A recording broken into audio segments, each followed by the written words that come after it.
Everything begins with a warning, as the protagonist has encountered the boss of this scenario named Charles Einhart, who praised the courage of his opponent for daring to challenge him. The protagonist stood determined to fight, and Charles revealed that after defeating him, he would walk the path of the Supreme King, regardless of the fact that he is already the strongest warrior in history. The protagonist asked for the battle to begin, and we are told that he is the author who reincarnated as a supporting character. When the fight began, human eyes could barely catch glimpses of light due to their speed, and the clash of their swords warped the surroundings thanks to their overwhelming power. Amidst the chaos, the protagonist moved to strike from above, surprising Charles, but he kept his composure and managed to dodge the deadly blow just in time. With a serious gaze, Charles declared that he had already memorized all his movements, then leapt high into the air, catching the warrior off guard. Unable to defend quickly enough, the warrior received a devastating slash across his body that sent him flying. Without giving him time to recover, Charles was already in front of him with his sword ready, and the warrior barely managed to dodge. The problem came with the next attack, which landed directly, severing one of his arms, followed by a deep cut across his body. Charles declared this would be the end, proceeding to unleash an immensely powerful strike that finished the battle. At that moment, the gravely wounded warrior unlocked an ability that restored his senses. However, all of this fades when a man in a suit asked our protagonist to sign a contract, which he happily accepted, confessing that his name is Sato, and that he is a novelist. His free-to-read web novel had become a success after 400 chapters, gaining fame as the author of Chronicles of the Supreme Hero. If he signed this contract, his story would be adapted into a video game. This made him overjoyed, as all his hard work had finally paid off, and without hesitation, he signed the contract to secure a glorious future. Or at least that's what he thought, because shortly after he was about to fall from the top of a building, with no chance of surviving such a high fall. The culprit was the same man who offered him the contract, who claimed this was for his own good. Sato begged for help as he was about to fall, thinking this man was insane, and wondered who he really was. The man considered being called insane terrible, frightening Sato because he had only thought that. The man revealed his monstrous true form, explaining that he had read his thoughts, throwing Sato into panic. To make matters worse, the monster stepped on his hand to make him fall faster. The pain left Sato on the verge of falling, unable to believe his life would end this way. All his effort had finally borne fruit, yet he had been so busy with work that he hadn't even been a good son to his mother. Moreover, his novel was still unfinished, so with all his strength he cried out that he wanted to live longer. Filled with rage, he launched himself upward and punched the man with such force that the entire building shattered. Sato couldn't understand how he had managed such destruction, though his attention shifted to the man floating in the air. Activating his power, he pulled the man's neck straight into his hand. There, the man praised his magnificent power, declaring that now he would experience a new life in the world of his own creation. With that said, he bid him farewell, wishing him survival until they met again, and hurled him from that great height. But suddenly, Sato performed a superhero landing, and then, with great astonishment, saw the surroundings around him, while the system welcomed him to the world of Chronicles of the Supreme Hero, the very world of the novel he had written. At that moment, he heard a strange noise, and immediately had to start running from a massive bear, panicking at the sight of such an imposing beast. He wondered if he would lose his life to something like this, but fortunately found an axe lying on the ground, which he nervously picked up. The bear let out a mighty roar, and Sato responded with a strike from his axe that landed directly on its neck, confusing him because it was easier than expected. He wondered what on earth was happening, and upon paying closer attention, he screamed loudly when he saw what his body had become. Basically, he underwent a digi-evolution, making his biceps well-defined. He gained a broader chest, steel-like abs, and his entire body turned into a solid mass of muscle. As if that weren't enough, he could even hear drops of water falling, and it was as though all 5 of his senses had sharpened. Focusing on his sense of smell, he detected the same beastly scent as before, realizing there was more than one. He probably should leave, but at that moment a great tremor shook the distance, and at the scene lay a pile of bodies.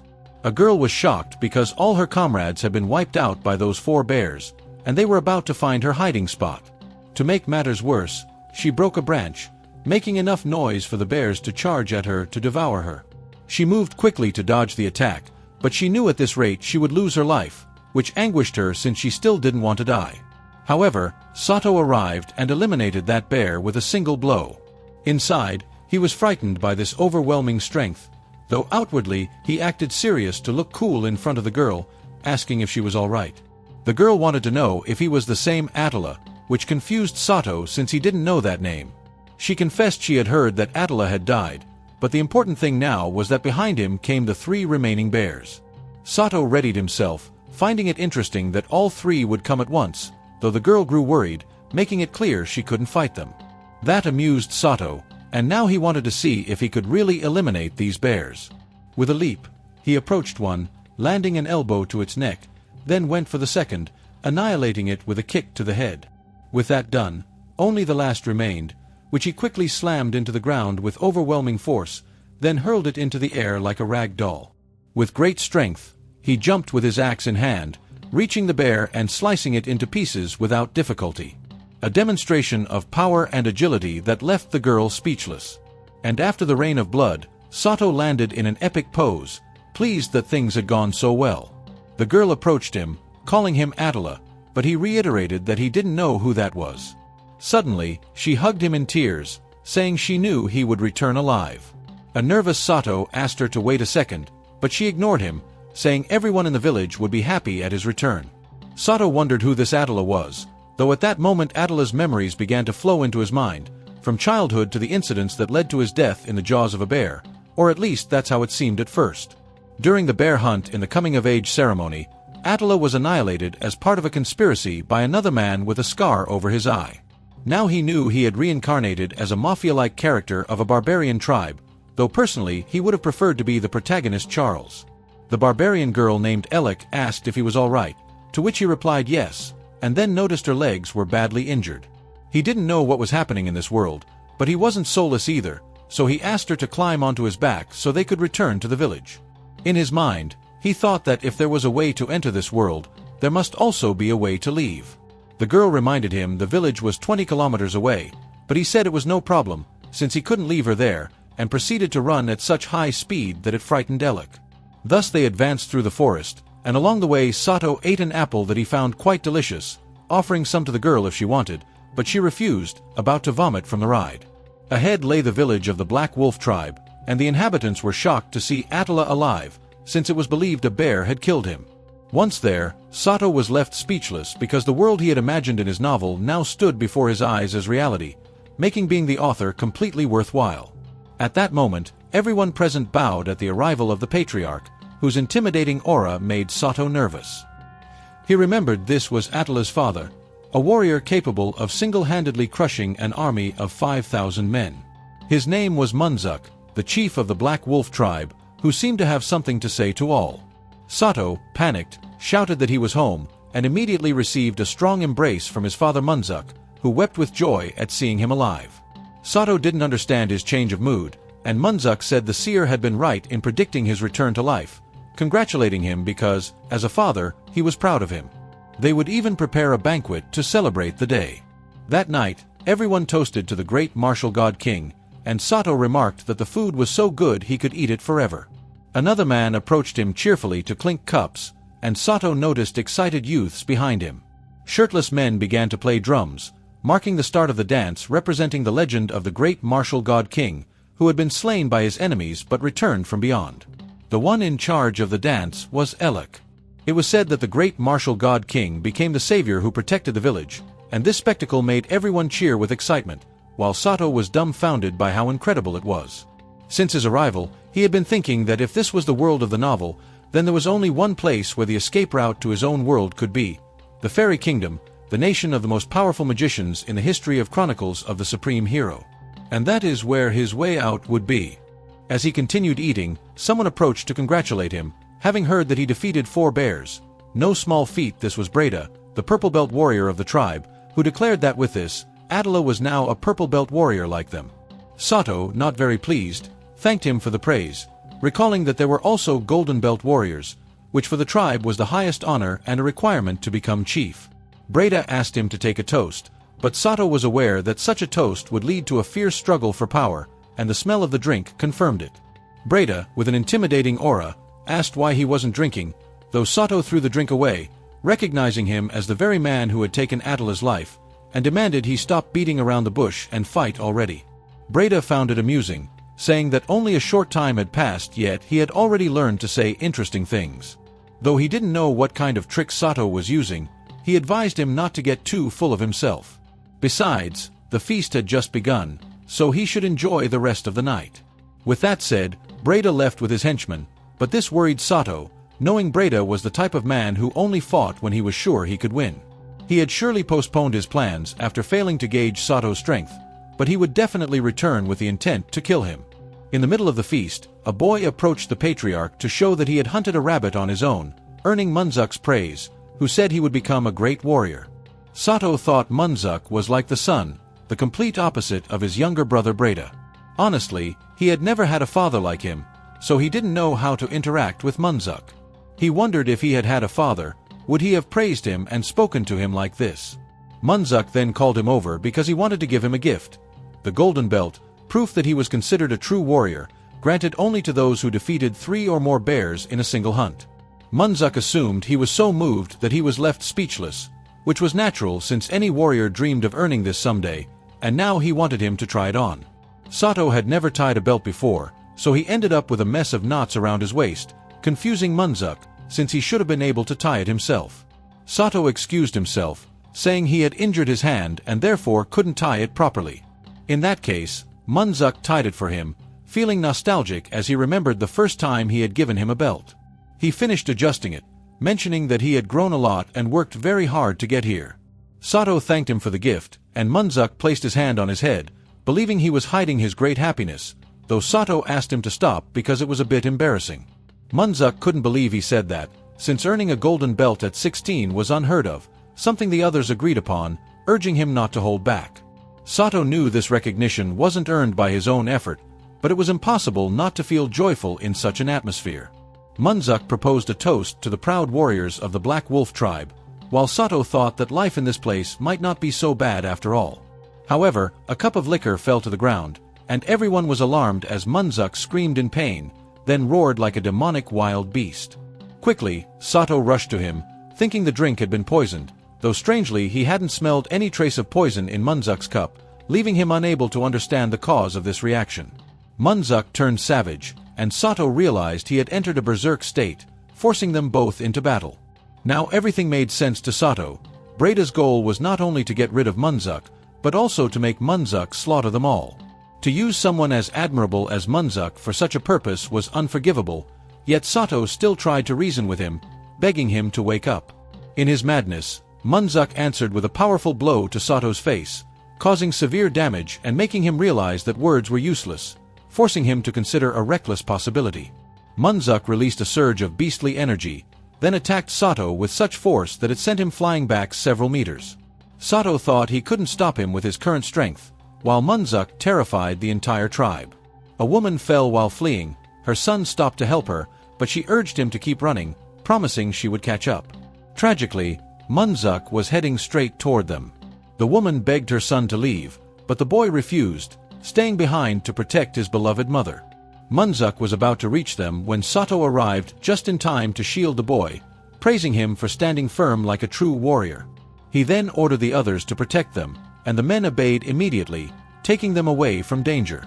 Sato used his hands to hold Munzuk back, succeeding for a moment, but quickly realized how naive that was, barely dodging a strike that tore off a piece of his ear.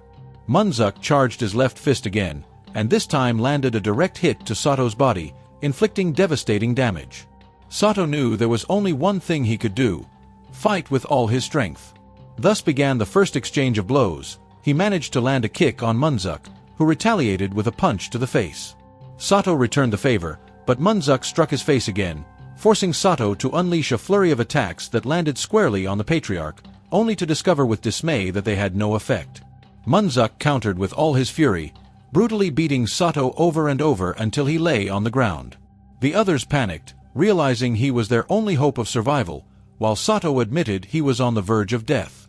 Yet he remembered that a member of the Black Wolf tribe is someone who risks his life for the things he loves, like the boy who protected his mother.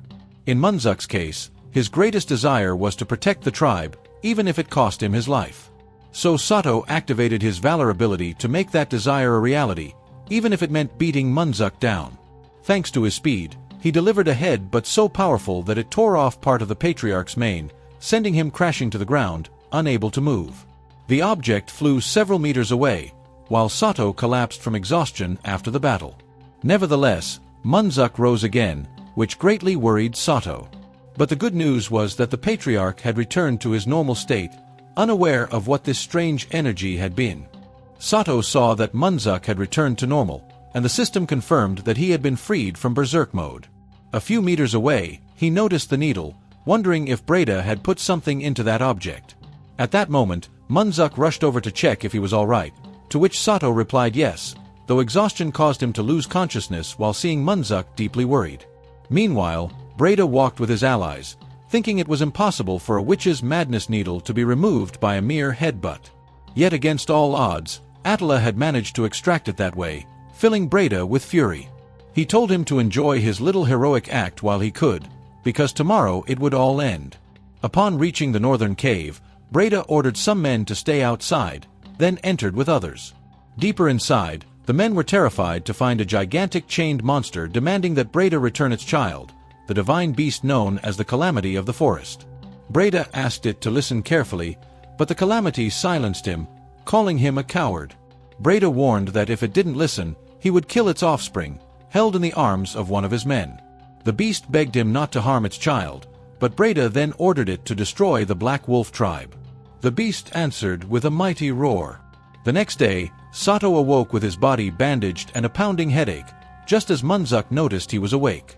Alarmed, Sato asked if he was all right, and Munzuk confessed he still couldn't move his body, but told him not to worry. Instead, he apologized for everything that had happened the day before. Sato clarified that it wasn't his fault, since the culprit was Breda. However, Munzuk disagreed, blaming himself for failing to protect the villagers. He even felt he no longer had the right to be chief of the tribe. Sato told him that thinking that way only gave Breda the victory, but Munzuk insisted he had done something unforgivable.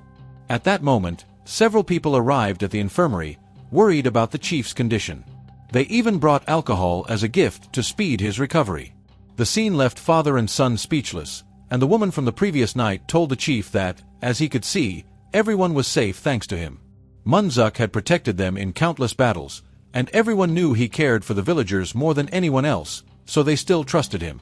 Munzuk remained silent, and the woman tearfully begged him to trust their words, reiterating that they still believed in him. Munzuk covered his eyes as the others shouted that they too would protect the tribe alongside their chief. These words brought Munzuk to tears, and the scene made Sato happy.